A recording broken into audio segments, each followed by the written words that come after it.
Welcome, everyone. Today, we are celebrating the 12th anniversary of General Hospital Snark. And we're going to be reviewing stories we loved, stories we hated, characters we loved, characters we hated, etc., etc. So join us as we celebrate the 12 years we've been snarking General Hospital.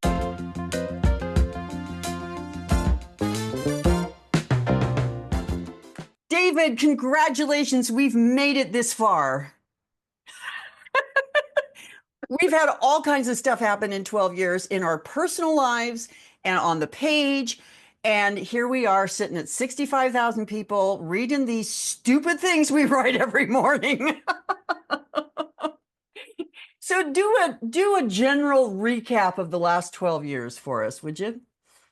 Oh, sure. Just recap 12 years, David. How about I just refer everybody to last year's video where we did sort of the roots, the etymology of Snark. But yeah, Lianne founded the page, and you all know the story by now. In 2013, she just was like, I gotta talk to somebody about this. Why not Facebook? So much has happened in 12 years. Yeah, and we don't remember things, so. Well, we can't even remember yesterday's episode, so. There you go.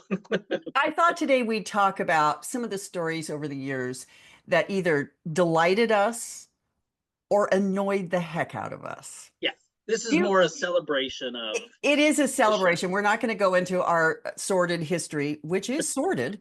And but we're going to talk about the show because that's what people want us to talk about. So I'm going to start off by saying there have been so many stories that seem to have gone on forever and ever and ever and ever, worlds without end. Amen.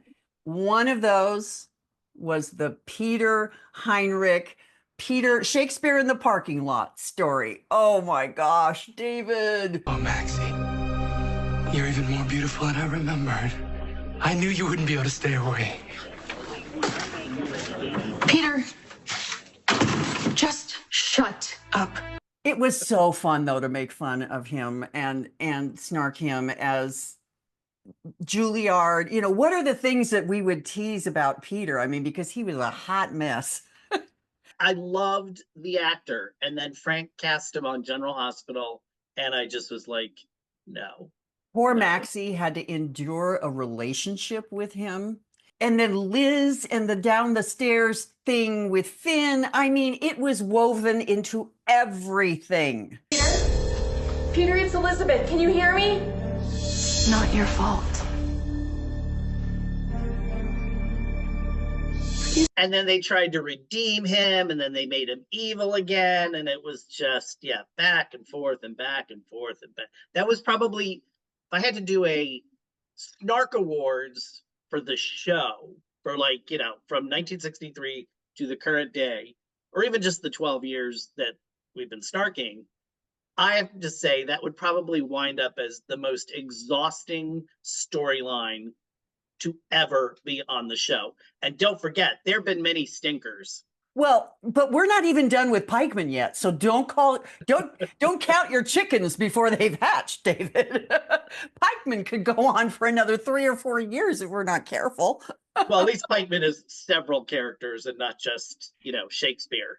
Seriously, although Shakespeare in the parking lot was just, you guys know that reference, right? So the story is that Wes Ramsey had come to the parking lot at the studios for something, and Frank ran into him, and they got chatting. He was dropping off Laura Wright, his girlfriend. He was dropping Laura off for work, as a good boyfriend should, right? And Frank was like, hey, you're not working right now. Why don't I develop a character for you? Hence, Shakespeare in the parking lot. He went to Juilliard. You know, it's not Wes's fault. I just want to say that it is not entirely Wes fault. No. Well, the fact that you could like him on other shows, and a lot of the Snarkies would point out, oh, he's on this show, oh, he's on that show, because he did a lot of after daytime soaps, because they met on Guiding Light, I'm pretty sure. Oh, I don't even know the backstory. Yeah, they were both. Oh, yeah, the stuff that's in my brain, all the not important, useless knowledge. That you get to hear. Yeah, that you get to hear about every week. No, I believe they were both on Guiding Light at the same time, and that's where they met. But then they weren't involved till obviously much later when both were living in California. But yeah, and I mean, so many people be like, "Wow, he's good on this. What's going on with General Hospital?" And that should be your first clue. If an actor is bad on General Hospital, do not judge them from that show. Well, and do not plot your entire show around a person you met in a parking lot that doesn't even fit on the canvas, but let's retcon it so that he's Anna's son. And who was, was his dad Faison? I don't even remember how he fit Dad into was the, Faison, and apparently at one point Valentine was raising him, and we thought it was Anna's son, but it was really Anna's twin sister. Yeah, it's oh, the tangled webs we weave. the tangled storylines we weave. If he don't fit, we'll just change the story. And if I were an executive producer and I wanted to, cast, oh, look, great looking guy. I know his resume. I want to cast him on the show. I would look to fill a role that's unfilled first, not just Frank has this habit of like, let's create a new role. And then he throws it at the writers and they don't know what to do. Well, I think you're the one who's made the very funny comment that Frank is addicted to casting. And I think that is so true. We won't go into present day, but we know a new character just showed up and he I is swear, 50. the comings and goings list on the soap websites, General Hospital is always the longest. So let's talk about the people who have gone. And I'm going to break this into characters that I miss and actors that I miss. And the actors that I miss is, let's start there. First of all, I miss Roger Howarth. Franco. Franco, wake up. Franco. Franco, wake up. Come on, buddy. Franco. Remember, the original was James Franco, and then we had that whole convoluted thing, and then Roger came back, dyed bleach blonde on the airplane. You remember that was fantastic. We were all like, what's going on here? And the Franco storyline, it took up most of a decade, I think. We had evil Franco, then redeemed Franco, who was wonderful. With Liz, I'm sorry, the Franco-Liz relationship was one of my favorites. I thought they had a great partnership. Hey. I need for you to wake up now, okay? Because, you and I, we got a lot to talk about. A lot of things I want to do with you. There's more to life than just toast.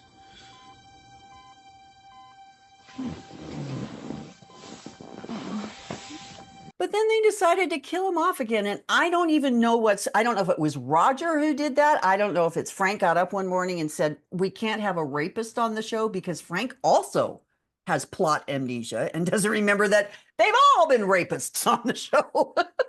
And he executive produced One Life to Live, where Todd Manning was a rapist. Right? It's kind of his thing. Yeah. But I miss Roger, and I don't think there's any coming back for Franco. We kind of saw him extra dead. If an opportunity arose where Roger could come back as a different character, I would be all for that. And I love that we do that in soaps, that we can just kind of float people in and out. David, are there any actors that you miss that we've lost over the years? Well, from one of the worst storylines came Kobe Ryan McLaughlin, who played Shiloh. I'm sorry. You look you look so different. What happened to you? Listen, Hank, I'm sorry, but I don't remember you. That's crazy, really. Like everything that we did together, everything that you did for me, everything we went through, you remember none of that. Pretty much remember when he was on, and we kind of knew like they're heading towards Something icky, yeah. hopefully a murder mystery, but that never came to pass. But we knew we were heading towards his death or his end of the line on the show. I remember a lot of the Snarkies were like, well, he would have been a great this. He would have been a great that. He could play this role. He could play that role. So I'm kind of sorry they never actually brought him back in another role, because he was very, which helped the storyline, a very charismatic actor. And I've seen him on other things too, and he's got a very good range. There's a lot of great roles he can play from hero to villain. Agreed. And speaking of villains that I miss, I'm going to throw up there Chloe Lanier, who played Nell. Nell, put the baby down. What are you gonna do? Chase? Shoot me while I'm holding my baby? It's over, Nell. Oh, where have I heard that one before? Look, you want to keep my son away from me, and you did for over a year. Now it's time to give him back. He's my son too, Michael. You don't understand. That girl is one fine actor, and I wish they would bring her. Now that we've got Willow having a complete meltdown, it would be cool to have Nell somehow resurrect and come back and just kind of make that a little bit messier. But Chloe is such a great actor, and she could come back from the dead. Come on, she only fell off a cliff. Right. I mean, how many times did she fall off the Windermere parapet? I mean, this girl can fly. Fell down the stairs at the Quartermaines. Yeah. I miss Anders Hove, who played Faison. He was a great crazy person. And I'm going to talk, Faison was actually one of the stories I enjoyed with the mask. It was Ron Carlivati in his Mask Mania. And if you remember, Faison was wearing Duke's mask and other people were wearing other masks, and it got very kinky there for a while, but I liked that storyline. It kept me engaged. I don't care if some delivery boy see my face. Duke, it's Anna. You there? Yeah, no, it was a great storyline. And speaking of actors I miss, Ian Buchanan as Duke Lavery. Right. You know, this was a again, Ron has his faults. I know I praise him a lot, but one of his faults is, and he did this, and I understand why Sean Kanan as AJ Quartermaine had issues coming back to the show, because he didn't want to play a drunk. You know, he's a recovering alcoholic in real life. He didn't want to have to go through that storyline. And so then it was just like, kill me off, please. But, you know, Ron resurrected a lot of characters, Duke and AJ being two of them, and then kills them off. It's like, what's the point? Bring them back and have them leave town. But I really miss the Anna Duke thing. And I think it would have been great, although it's a retcon, Griffin should have been the baby that Anna lost with Duke. There's another character I miss. Yeah. Griffin. He was so great. And Andre, the hot doctor. Yes. They've let a lot of really good people kind of wander off the platform, and I do miss them. Vanessa Antoine, the first Jordan. Yeah, she goes in the same category as Nicholas Alexander. They're just big time people now. Yeah, I never liked Jordan after Vanessa left. Now, there's only been one Jordan in between Vanessa and the current Jordan, but I like Jordan again. So yes, and people have said that on the page. They were like, she used to be the Jordan now. Yeah, somebody said something like, she used to be so stilted the way she talked, and my response was, that's because of the lines she was given. She now has a storyline where she can explore who she is, and it's a whole better situation. So I also think it's a confidence thing with her. I mean, again, I don't know what other television she's done. Obviously, she's must have modeled at some point. You'd be crazy not to feature her in your ad. Yeah, she was a little stilted at first. I think that was just acclimating to the role. It didn't help that they didn't give her much to do. Now that she's sort of back in it, I like that. And I like the dynamic between her and Laura. It reminds me of the dynamic that Vanessa Antoine, the actress, had with Finola Hughes, the Jordan Anna dynamic when she was working undercover. So another bad guy that I really miss, and obviously there's no coming back for this one, is Helena Cassadine. I'm not going to shoot anyone. Laura is. Oh. I'm not going to shoot anyone, Helena. Unless, of course, it's you. On the contrary, you are going to shoot Luke's son, or I will kill your daughter. That, first of all, Constance Towers she's such an icon, and she's such a diva, and she's so perfect for the role. And she will, I think, forevermore will be my favorite bad guy. First of all, she was elegant and classy and ever the woman of of the house and the manor, the queen of the manor, as it were. And then the fact that she could come up with these deeply psychotic concepts. It was just, she was a great character. Well, she was pure evil, and there's a place for that on a soap. And, you know, we always joke about how Valentine was, you know, Helena was afraid of Valentine. And it's like, and then he comes along, James Patrick Stewart, and it's like, oh, but Valentine's cuddly and cute, and he's, you know, but that's credit to that actor because he made that role his own. But the whole, you know, oh, everybody's afraid of him, he's the scariest villain to ever live. No. Forget about that. And he's an actor I'm gonna miss, you know, if he's not coming back. I realize he's got other commitments, and it probably is hard to write a good story around him with him going in and out of town for his other acting projects. Let's hope that's not the end. So let's talk about another one of the storylines that just got weirder and weirder as it went along, which was Jason and Drew and their minds being switched. And what? I don't even remember. I just remember being confused most of the time. Patient number 6. And Ava and the Burns. Town used that face to take my life, right? Who sent you here? Okay, just one step at a time here. Were you aware that you had a twin? Not until yesterday. Elizabeth came to visit me in lockup, and she told me Franco found out that Susan Moore gave birth to identical twins. Now we're still dealing with Drew and Jason, but it's this entirely different iteration of who they are. And they're not even talking about shared memories and this kind of thing. Yeah, supposedly when last we followed up on this, Drew is supposed to have all of Jason's memories. Now, they're not writing it that way. But hey, let's give credit where credit is due. Turning Cameron Matheson's Drew into just the icky, love to hate him guy that he is now. I mean, I just love watching the other characters just gang up on him. It's so satisfying. As I said this morning in the Snarks, there is a club of people who hate Drew, and I think they should all get together in one room, have some drinks, and chat about their nefarious plans, because that would be good TV. We've been talking about these random characters, and I was thinking, you know, I miss Robin and Patrick and their sort of grounding stability that they brought to the hospital, which we're starting to kind of see now again with Lucas.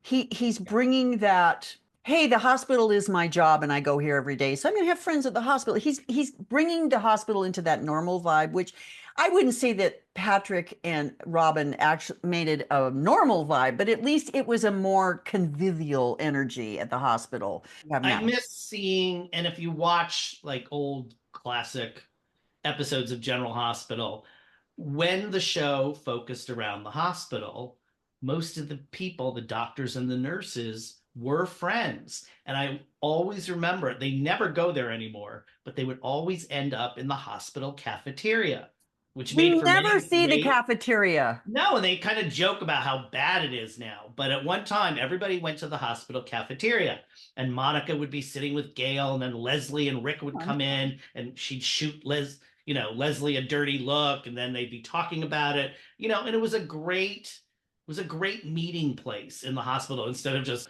hanging out at the nurse's desk, which they also did. And now we have the chapel is a hangout spot. Yeah. The roof with the locking door is a hangout spot, but That not little the bench, cafeteria. Don't forget that little bench that's about 10 feet away from the nurse's desk. Where we have our most intimate and private conversation. Or they go around the corner from the elevator.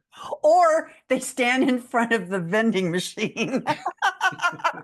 Or they go into that little examination room right off the nurse's desk. And you notice everybody's hospital room is like right off the nurse's desk. Can you imagine how horrible that would be if you were actually sick? No wonder Carly was complaining about feeling so bad. She had this parade of people through her room all the time. You never get any rest. You keep hearing the phone ringing and, nurses coming in, doctors coming in. And also, too, when they have an emergency. Now, apparently, they've tried to make it look like when they come in those big hospital doors, that's the ER. emergency room. Yeah. But it just looks like every other floor. because you're coming in and then there's a desk. On Beyond the Gates, though, they have, and they used to do this in early days of GH, they have the overhead announcements. Yes. Nurse Frankel to pediatrics, that kind of thing. And the little boom, boom, boom, boom. Yeah. So they're doing that in the hospital scenes. And actually, in reality, the hospital scenes in Beyond the Gates, which there aren't that many, but when they have them, it's like, oh, you feel like you're really in a hospital. Where General Hospital, it's just a gather, people just lurk. They just lurk. So speaking of the hospital, I have two characters that I miss that were hospital people. I miss Dr. Kelly Tebow. I can't think of it. Britt Westover, Dr. Kelly Britt Westmore. Her. There was something about her as an actor and also as the character that they allowed her to go from very moving and deeply emotional scenes, and she also got to be funny. Isn't this just like old times? Good Lord, the britch is back. What? No hello? How wonderful it is to see you. You do. And her interactions with Brad were so great. That friendship was wonderful. And the other hospital person character I miss is Felix. I miss Felix. Yeah. And he would be a fun person to have around now, as not as a romantic interest for Lucas, but as a BFF. Right, like he was with Sabrina. Yes. We're missing that. The hospital is just mostly Liz and people dying. One of the good things that Ron did when he came to the show after One Life to Live was, again, if you notice, the characters he added all were hospital-based characters. And he brought back people like Lucas, and he brought back to make it more of a community. And he also, all the new characters, for a while, I don't think he eventually dropped that, but all the new characters he introduced, I think in the first year or two, were related to someone else, not necessarily on the canvas, but somebody who had been a character before. Like Sabrina was related to, was it Juan? Yeah. Who's married to Becky Herbst, Liz in real life.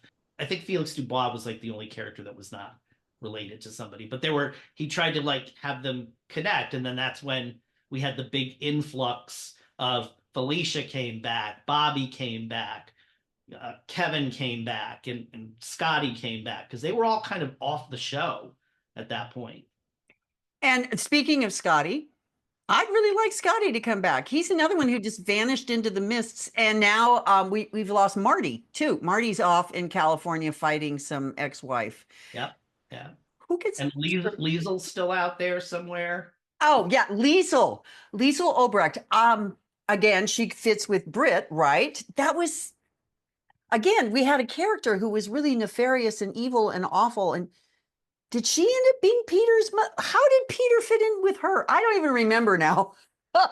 She had something to do with Peter too. They all had something to do with Peter. But what they managed to do for a while was sort of like, if people remember, the Kramer women on One Life to Live. Now, Dorian came on to One Life to Live in like the early 70s. Mm-hmm.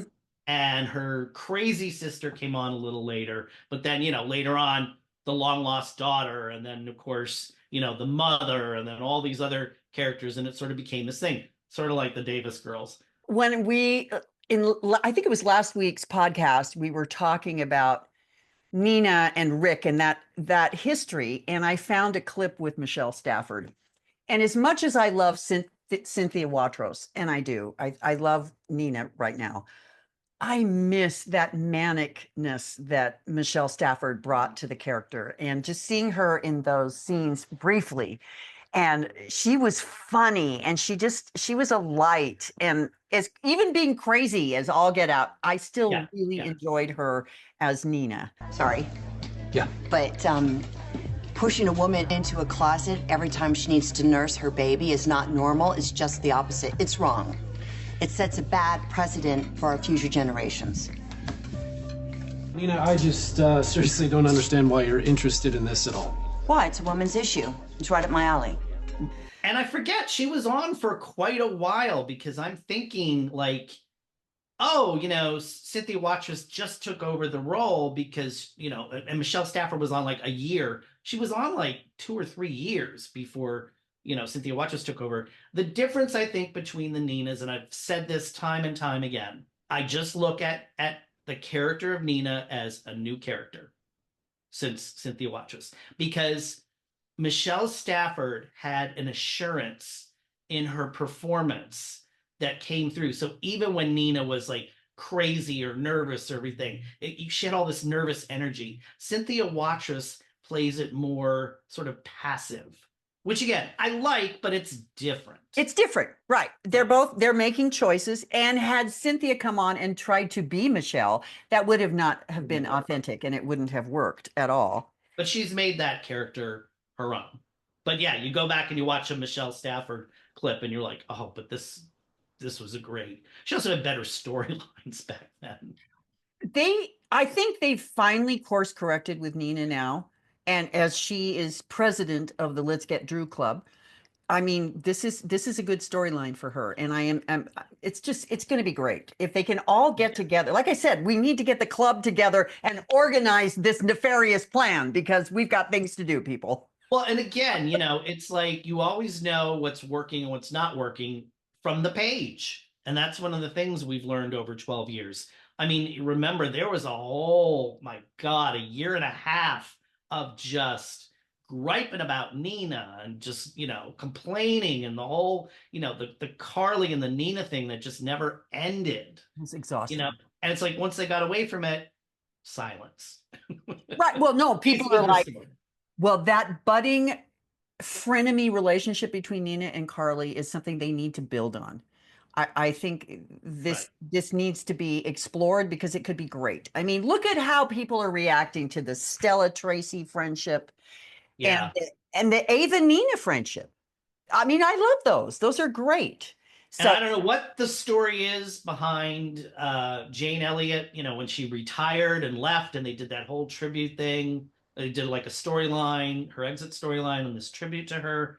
Getting her back onto the show has saved it. And playing such a prominent role. Not just, she'll do an appearance here and there. It's like she's in the thick of it now. It's so satisfying. And again, as a longtime viewer, you want, especially if you're a lapsed viewer, that's what gets you to tune in. Oh, Tracy's still on? Let me see what's going on. And you tune in and you see Tracy, and you see Felicia, and you see Laura. Those are your tentpole characters. And even Sonny, for people who've been watching since the 90s, if Sonny Corinthos, like, he's, like it or not, he's a tentpole character. He is. So is Jason. So is Anna now. Ron got her back in 2012, and she stayed. And I'll be honest, I think the reason I came back to General Hospital in 2013 through 2012, whenever it was, I kind of started watching it again. It was because Anna had come back. She has always been one of my very favorite characters from back in the WSB days, running around with Robert and Sean. That was good stuff. And I think she's also a reason I keep watching today. I know that Anna has kind of had her little emotional moments. Let's face it. Yes. She's not using her No More Tears shampoo. But you're right. She's a tentpole character. And I think one of the things that we've seen over the 12 years is when they choose to put the veterans in the middle of a story, the story works better. Yeah. The reason we watch soaps is because these people are our friends. They've been our neighbors for decades. We want to know what they're doing. We don't just, when somebody moves into our neighborhood, we don't just focus on the new people. We are still interested in our neighbors who've been our neighbors for 40 years. So that was a weird analogy. I don't know where that came from. And for better or worse, people give them a lot of crap, but Ron and Frank saved General Hospital from cancellation. The reason they were brought over from One Life to Live, it was a purely executive decision because General Hospital did not have the ratings that One Life to Live had back in 2011, 2012, nor did it have the ratings that All My Children had. but they considered General Hospital a brand name because of Luke and Laura and the legacy it had. So that's why All My Children and One Life to Live got the boot, even though they were higher rated. And thank God, Ron and Frank were brought over as a team, and they had 1 year to fix General Hospital. And no matter what we say about it, we'll always praise it, we'll always criticize it, it's still here. And it's because of them. So I have this love and hate relationship with Frank Valentini. It's like he's keeping the show on the air. Because the one thing, and we've said this before, Frank is good with a budget. He brings that show in under budget. And I have to say, if you watch the other soaps, maybe not, I haven't watched Beyond the Gates yet, but from what I've heard, that looks very rich with the sets. And some sets do. The costumes. Yeah, I mean, like any soap. But he still makes General Hospital at least look good. It does not look like, oh, the budget got cut again, so there goes that set. Actually, I'm grateful to Frank Valentini because he's actually become a character on the page. You know, we as have the writers. I don't think any writer has got more recognition for their soap opera writing than the writers of General Hospital because of us. Because we're both writers and we're going to be critical of other writers' work. Critical, but also we understand the difficulty of this labor. And also, we don't know what's going on behind the scenes. We don't know how much Frank is saying this is what's going to happen. We don't know how much the head writers, we don't know. And we don't know how many underling writers are moving and shifting who could make mistakes. So we even though we snark people, and again, I made the comment in my post yesterday on the anniversary that I really did not give a lot of thought to the name of the page. Well, it's a better name page than Snark. What is it? Snark Beyond the Gates? What's the? The Snark Beyond the Gates. I mean, that was dumb. That was another one. There's no good name for that. No, that's a tough one. General Hospital Snark works. It does, and we have Snarkies now, and the Snark Nation, and all this. Yes, and so we have our Snark vocabulary. I guess somebody knew what I was doing. I didn't, but. And who knew we'd be here 12 years later? Well, I'm grateful on a podcast. Yeah, well, I'm grateful, David. This has been a fun ride. And I want to say thank you to you for forcing me to do a podcast, because this is the most fun I've had in years. You twisted my arm because this face ain't camera ready. And the reason we're filming Thursday, which is the day before we normally film, because tomorrow I'm having my face cut off. Sneak preview. I fully intend to put the word Kotex on my bandage for the next podcast. Oh, and if that doesn't work, she'll wear her Faison mask. Yeah. Well, before we leave, I want to put my hat on that my grandson made for me. I don't know if you can see it. It says, Happy 12th Snarkiversary. Oh, and he spelled it right. He spells everything right. He's smarter than I am. Thank you, everyone, for tuning in, for following us, for joining us. If you're new on the page, welcome. If you've been here since the beginning, I'm sorry. But we love you and we're grateful. David, thank you so much for 12-ish years together as friends and doing this crazy thing. So thank you. It's been a joy and a pleasure. Yep. Thanks, everyone. We'll talk to you next week. See you next week. All right, good.